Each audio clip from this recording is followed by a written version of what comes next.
오늘 본문의 말씀으로 내버려 두신 자유라는 제목으로 말씀의 은혜를 함께 나누겠습니다.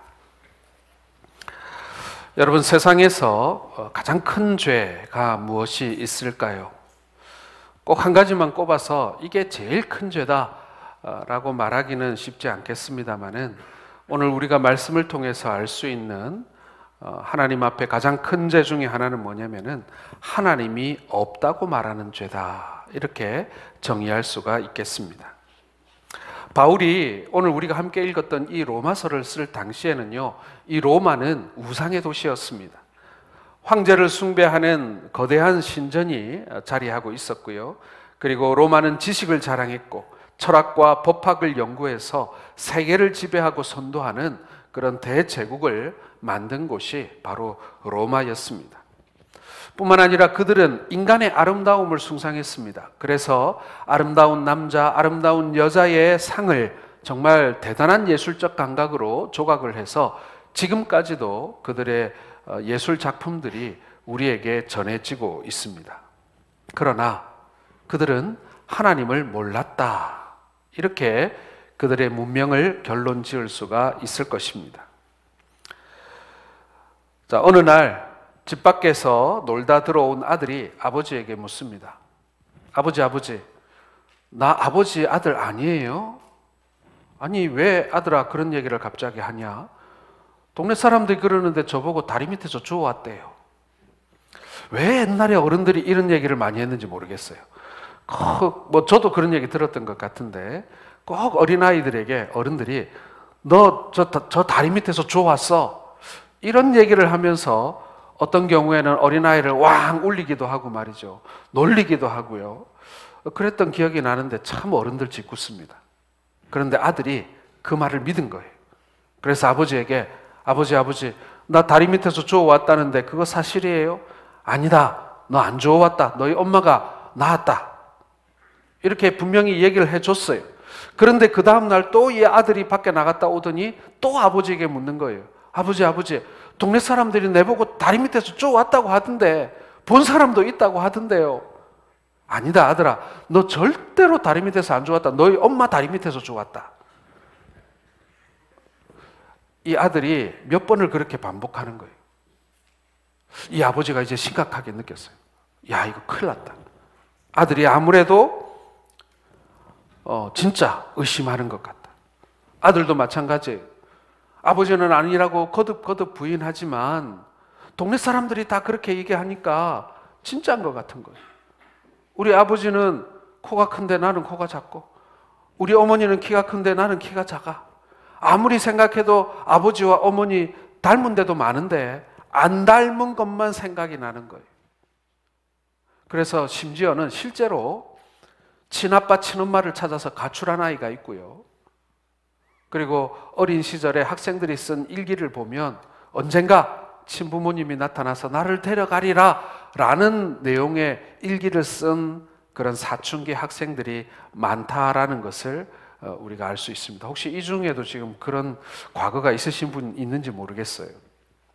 여러분, 내가 부모 입장에서 내 아이가, 내가 이 아이의 아버지가 어머니가 아니라고 애가 계속 의심한다면 여러분 어떻겠습니까? 여러분의 마음이 어떻겠습니까? 니체라는 철학자는요, 신은 죽었다고 선언했습니다. 그러자 어떤 사람이 이렇게 말했어요. 신은 죽은 것이 아니라 당신의 마음속에 있는 신을 당신은 죽인 것이다, 이렇게 말했다고 합니다. 마음속에 신을 죽이고 신이 없다고 말하는 사람이야말로 어리석은 사람 아니겠습니까? 나는 너의 아버지고 그리고 너는 나의 아들이라고 몇 번을 말하는데도 아니에요, 나 주워왔대요, 다리 밑에서. 이걸 반복하는 그 자녀와 다를 바가 뭐가 있겠습니까? 자, 우리 오늘 19절과 20절을 한번 같이 읽어보겠습니다. 시작. 이는 하나님을 알만한 것이 그들 속에 보임이라. 하나님께서 이를 그들에게 보이셨느니라. 창세로부터 그의 보이지 아니하는 것들 곧 그의 영원하신 능력과 신성이 그가 만든 만물에 분명히 보여 알려졌나니 그러므로 그들이 핑계하지 못할지니라. 예, 하나님께서 지으신 이 피조물, 이 자연 만물 속에 하나님의 살아계심이 분명히 새겨져 있고 증거되어 있음에도 불구하고, 그리고 나를 지으신 그 하나님의 신묘막측한 그 놀라우신 섭리 속에 하나님이 우리를 지으셨음이 분명함에도 불구하고 우리는 당신은 내 아버지가 아니라고, 나는 당신의 아들이 아니라고, 그리고 하나님은 죽었다고, 그렇게 말하는 어리석은 인생에 대하여 말씀하고 있는 것입니다. 어떤 사람이 하나님을 보여주면 믿겠다고 말했습니다. 그래서 지혜로운 사람이 그를 데리고 밖으로 나갔어요. 그리고 눈을 똑바로 뜨고 태양을 바라보라고 말했습니다. 그러자 이 사람이 아니 태양을 어떻게 맨눈으로 그냥 쳐다볼 수 있냐고 대꾸했습니다. 그러자 이 지혜로운 사람이 이렇게 대답해 주었어요. 하나님이 지으신 피조물 중에 하나인 태양도 똑바로 쳐다보지 못하면서 어떻게 하나님을 보여달라고 할 수 있는가 하고 말이죠. 내 눈에 보이지 않는다고, 내 손으로 얼굴을 가리고 하늘이 없다고 말한다면 얼마나 어리석은 행동이겠습니까? 여러분, 우리는 죄가 무엇인지 분명히 알아야 합니다. 죄가 분명히 무엇인지 모르면요, 은혜도 무엇인지 모르는 거예요. 용서함을 받아본지 모르는 사람은요, 감사가 없죠. 용서받은 걸 모르니까요. 그래서 바울은 로마서 서두에 죄가 무엇인지를 분명히 알려주려고 이 이야기를 시작하고 있는 것입니다.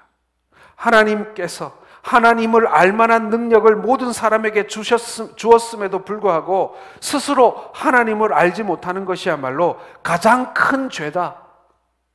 그게 가장 큰 죄라는 사실을 깨달으라, 이렇게 말씀하고 있는 것입니다. 사랑하는 성도 여러분, 하나님이 없다고 말하는 그 죄, 여러분 그것을 우리도 물론 범하지 말아야 되겠지만 그러한 죄를 범하는 이 세상과 이 세상의 사람들을 보면서 여러분 우리가 가슴을 치고 우리가 안타까워하고 그리고 그 죄를 경계하실 수 있는 우리 성도들 되시기를 바랍니다. 두 번째로 여러분, 하나님이 그 다음 죄를 물으신다면 무슨 죄겠습니까? 자, 우리 한번 같이 읽어보겠습니다. 시작. 하나님을 알면서 영광을 돌리지도 않고 감사하지도 않는 죄. 예, 하나님이 우리를 지으셨다는 것 인정해요. 그런데 문제는 그것을 알면서도 하나님께, 우리를 지으신 하나님께 합당한 영광을 돌리지 않고 그리고 감사하지도 않는 인생, 그게 죄라는 거예요. 정말 큰 죄라는 것이죠. 자, 21절을 같이 읽겠습니다. 시작.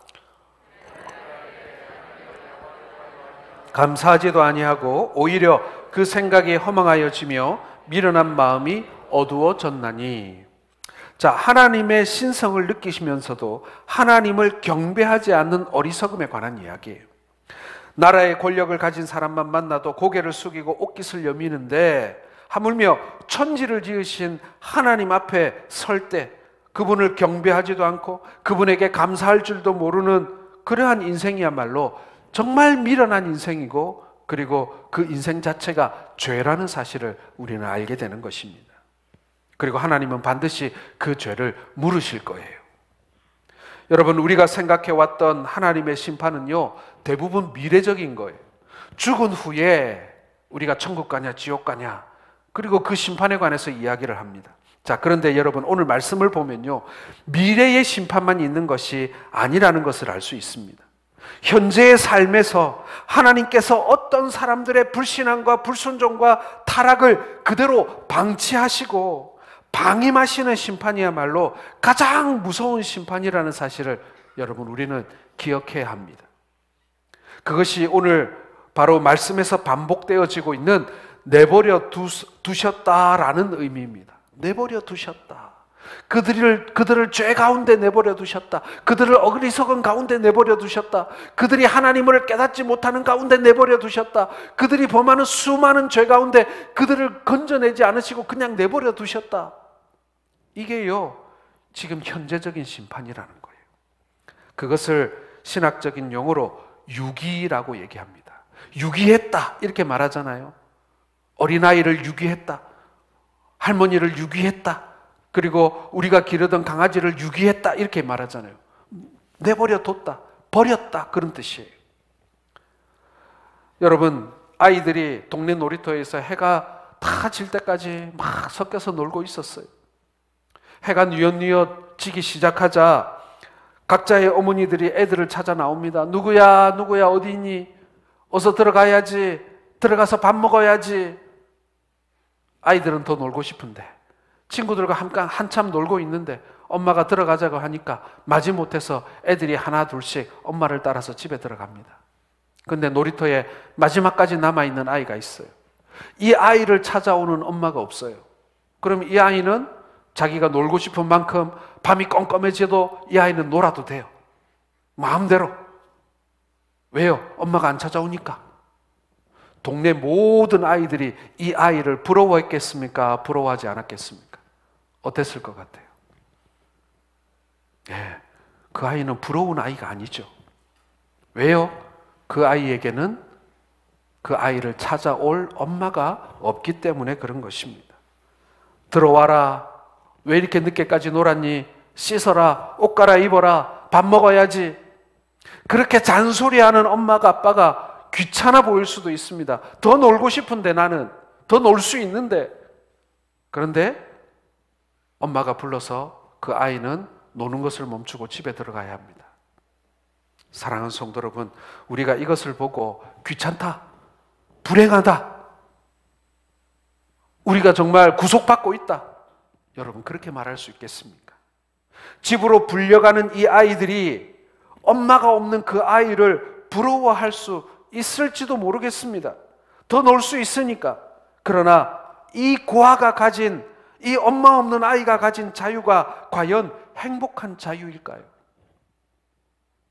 이 아이는 철없을 때는 자기가 더할 나위 없이 행복하다고 생각했을지도 모르겠습니다. 간섭하는 사람이 없으니까, 내 마음대로 할 수 있으니까, 늦게까지 놀아도 뭐라고 간섭하는 사람이 없으니까. 그러나 어느 날 자기에게 관심을 가져주고 챙겨주는 부모가 없다는 사실을 깨닫게 되었을 때 세상에서 가장 불행하고 불쌍한 처지가 되는 것입니다. 사랑하는 성도 여러분, 여기서 이 버려진 아이를 신학적 용어로 유기되었다라고 표현하는 것입니다. 그렇다면 저와 여러분들은 어떤 사람입니까? 여전히 내버려둔 사람입니까? 아니면 세상에서 부름받은 사람입니까? 내가 좀 불편하고 내 마음대로 못하지만 때가 되면 나를 불러주시고 챙겨주시고, 때로는 그것이 구속으로 느껴질 수도 있지만 때가 되면 나를 챙겨주시는 그런 부모님 같은 그런 하나님이 계신 우리들을 향해서 누가 우리를 자유가 없다고 말할 수가 있겠습니까? 우리를 세상에서 부르시어 하나님의 자녀로 삼아주신 그 사랑을 여러분 우리는 감사할 수 있기를 바랍니다. 때로는 믿지 않는 사람들이 휴일에 마음껏 놀러 다니고 술에 취하고 그리고 꺼리낌 없이 살아가는 것을 보면서 여러분 혹 그들의 자유가 부럽지는 않습니까? 열심히 돈 되는 일을 하면서 열심히 돈 모으는 일에 모든 것을 집중하면서 그렇게 아름아름 돈을 모아가는 것을 이 재미를 누리면서 사는 사람들을 보면서 혹시나 여러분들은 그들의 자유에 대해서 부러워하고 있지는 않습니까? 나도 열심히 벌지만 나는 그걸 가지고 또 하나님 앞에 드려야 되고, 그래서 그 사람들보다 내가 더 벌지 못하고 더 모으지 못하는 이 제약과 그리고 이 어떤 우리가 가지고 있는 이 신앙의 이 틀을 여러분 혹시 자유를 박탈했다고 느껴지고 있지는 않습니까? 사랑하는 성도 여러분, 그러나 그렇게 사는 것이 결국 어떤 결과를 가져온다라는 사실을 깨달아야 합니다. 나를 선택하셔서 나를 간섭하시고 불러주신 하나님의 그 사랑에 여러분은 어떻게 반응하고 계십니까? 그 구속 안에서 여러분은 진정한 자유를 누리고 계십니까? 진정한 기쁨을 누리고 계시고 진정한 자유를 누리고 계십니까? 우리가 부모님이 계시다고 해서 우리가 구속되었다고 느끼지는 않잖아요.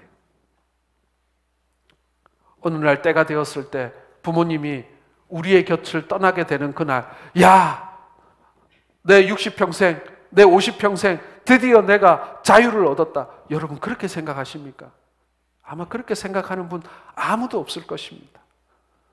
우리 부모님이 우리를 양육하고 훈계하고 또 가르치시지만 우리가 그분들 안에서 내가 구속되었다, 내가 자유가 없다라고 생각하지 않고 도리어 그 안에 있는 것을 기뻐하는 것처럼 여러분, 우리가 주 안에 있는 것을 여러분 기뻐하시기를 주의 이름으로 축원합니다.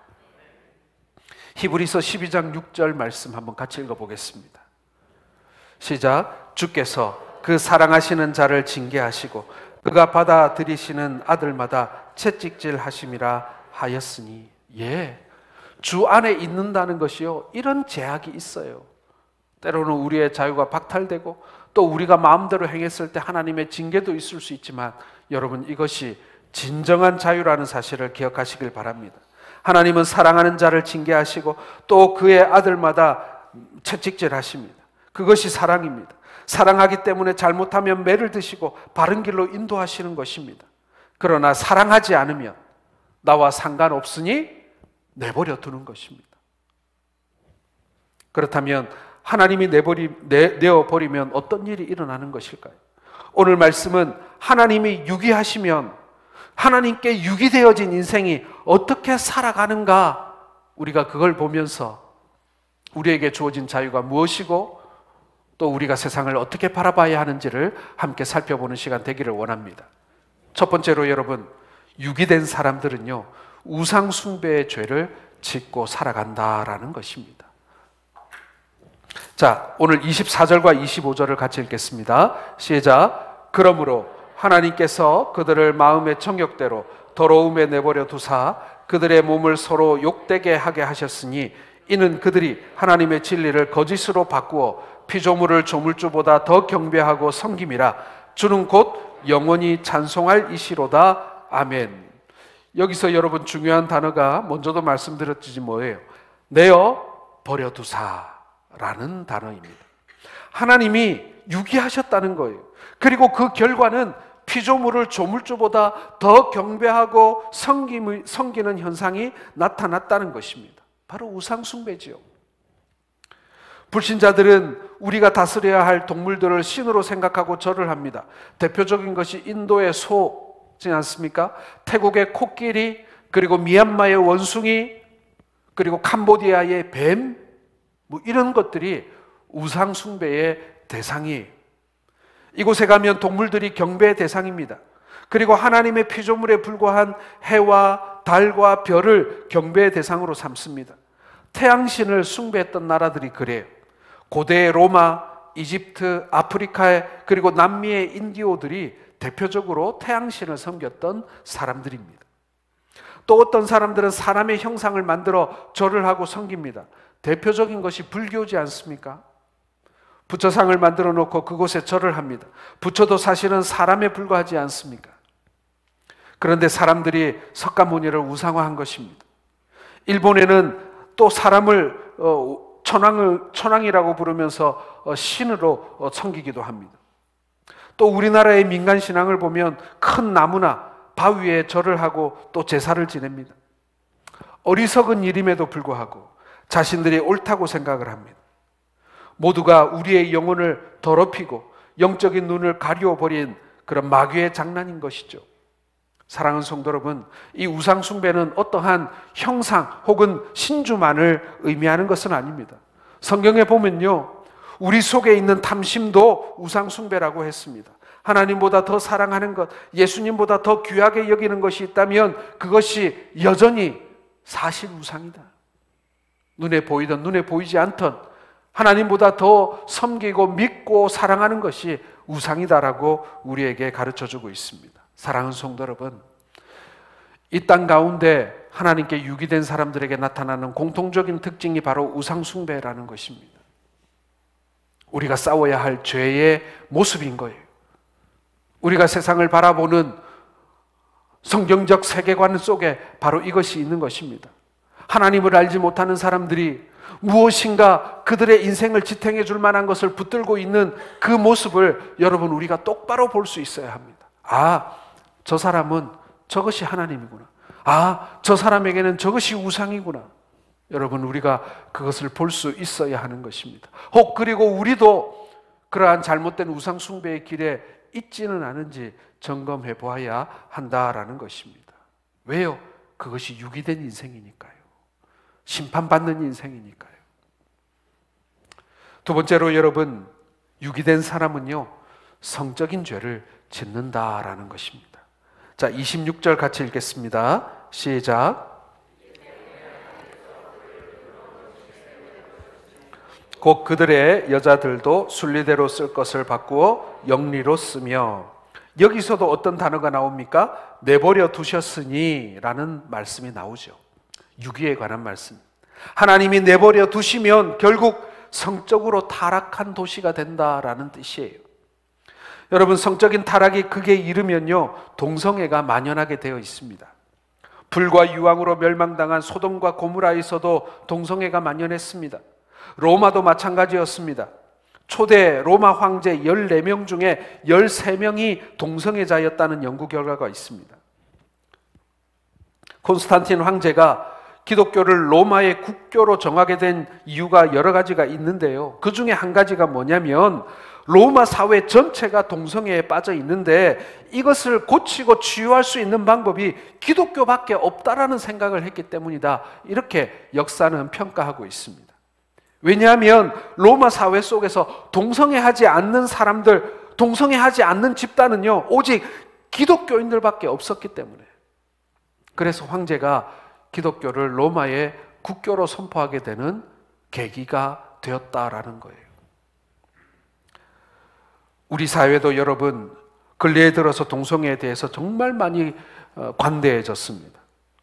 젊은이들이 좋아하는 드라마 속에도요, 요즘에는 꼭 이 동성애 코드를 집어넣는 것이 거의 유행처럼 되어 있어요. 아니, 그렇게 하지 않으면 이 시대에 뒤처진 사람이거나 시대 정신을 못 따라가는 것처럼 그렇게 보여지는 것 같아요. 작가들이 경쟁적으로 드라마 속에 꼭 동성애 코드를 하나씩 집어넣어요. 그리고 그것이 사람들에게 긍정적으로 받아들이도록, 그리고 사람들에게 자연스럽게 받아들여지도록 그렇게 작가가 글을 쓰고 드라마를 만듭니다. 이렇게 가다가는 얼마 지나지 않아서 사람들이 무뎌질 거예요. 그리고 자연스럽게 받아들이고, 그리고 그것을 우리가 가지고 있는 어떤 자유거나 아니면은 우리에게 주어진 선택권 중에 하나로 자연스럽게 받아들이는 날이 이제 머지않아 곧 오게 될 것입니다. 오늘날 유럽이나 미국은 정말 동성애가 공공연하게 용인되고 있습니다. 동성애를 인정해야만 국회의원이나 주지사가 될 수 있을 정도입니다. 만약에 공개석상에서 나는 동성애를 반대합니다라고 말하면요, 그 사람은 선출직 공무원이 될 수가 없어요. 선거에서 거의 다 떨어진다고 봐야 돼요. 그러니까 절대로 그런 말 못하죠. 그리고 도리어 옹호하는 발언을 시킵니다. 동성애를 옹호하는 단체들이 그 뭐 주지사나 아니면은 뭐 상원의원, 하원의원 나온 사람한테 말을 시킵니다. 당신은 어떻게 생각하냐고. 그것에 대해서 제대로 대답하지 못하면은 낙선하게 되는 것이죠. 이 모든 것이 하나님이 저희를 부끄러움에 내버려 두셨기 때문에 생긴 일이라고 믿습니다. 그러므로 하나님의 백성으로 선택된 주의 백성들은 이 성윤리가, 하나님께서 만들어주신 이 남성과 여성이라고 하는 이 구별된 성윤리가 분명해야 합니다. 성경적 가르침을 따라야 하죠. 세상 사람들은 개인의 취향을 간섭하는 것은 옳지 않다고 생각할지 모르지만, 그러나 그것이 얼마나 잘못된 것인지 우리는 말해야 합니다. 성경은 남자가 여자의 옷을 입는 것도 엄격하게 금했다라고 교훈하고 있습니다. 여러분, 오늘 레위기 18장 22절을 같이 읽어보겠습니다. 시작. 너는 여자와 동침함 같이 남자와 동침하지 말라. 이는 가증한 일이니라. 신명기 22장 5절입니다.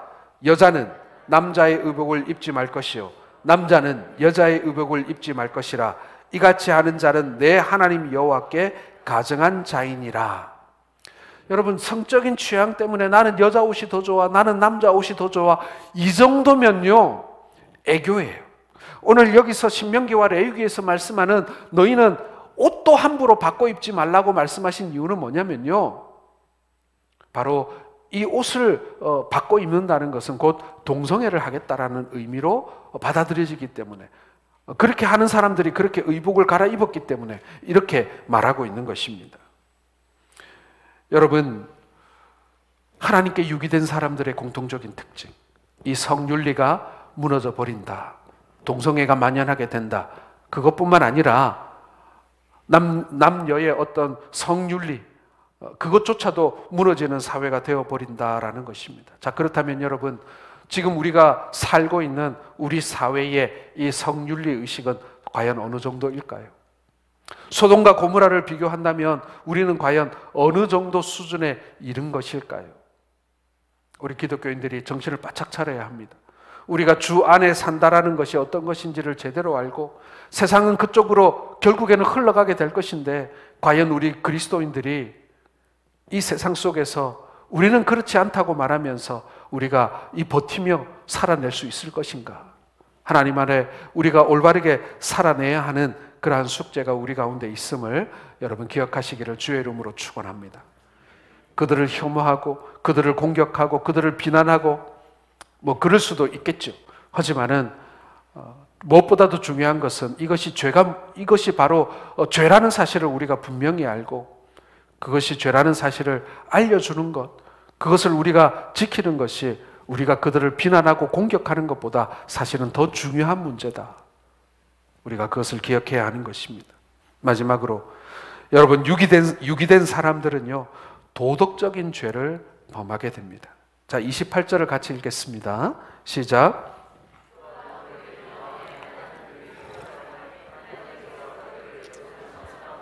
내버려 두사 합당하지 못한 일을 하게 하셨으니, 여기서 그 상실한 마음대로 내버려 두사, 또 이 말씀이 나오죠.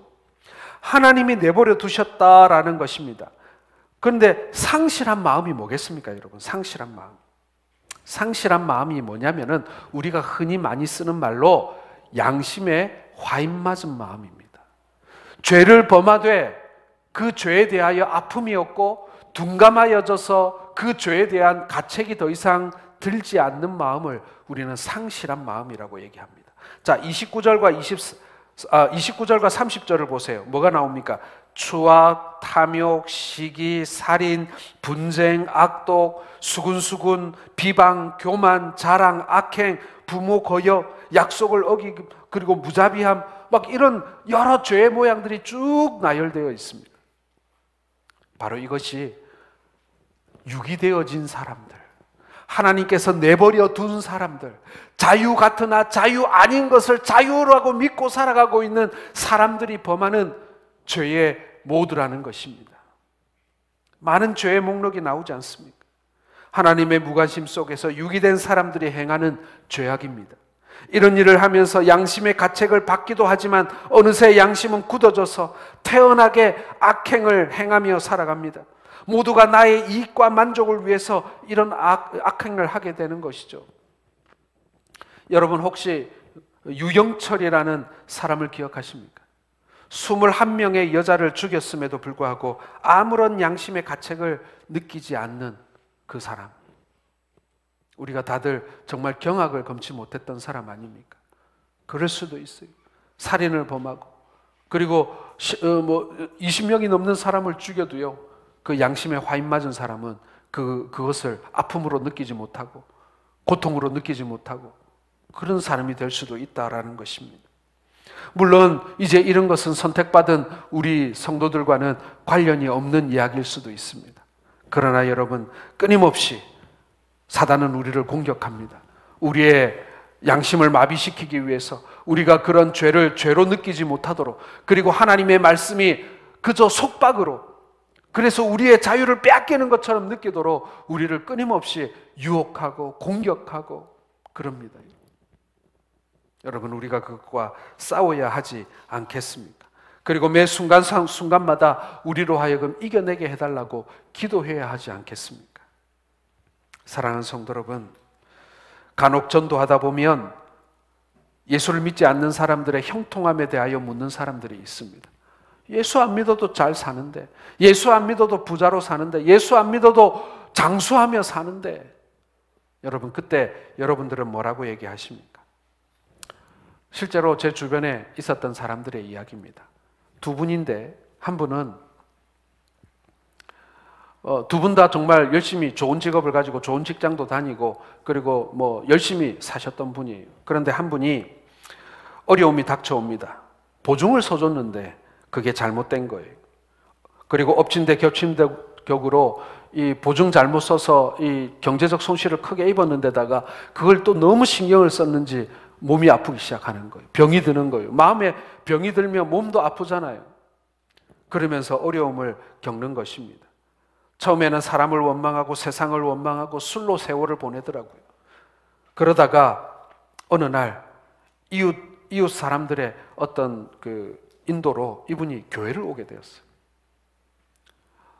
경제적으로도 다 망하고 몸도 다 망가지고 또 사람에 대한 원망과 이 불신으로 가득 차 있던 분이 교회에 와서 드디어 평안을 찾게 되었었습니다.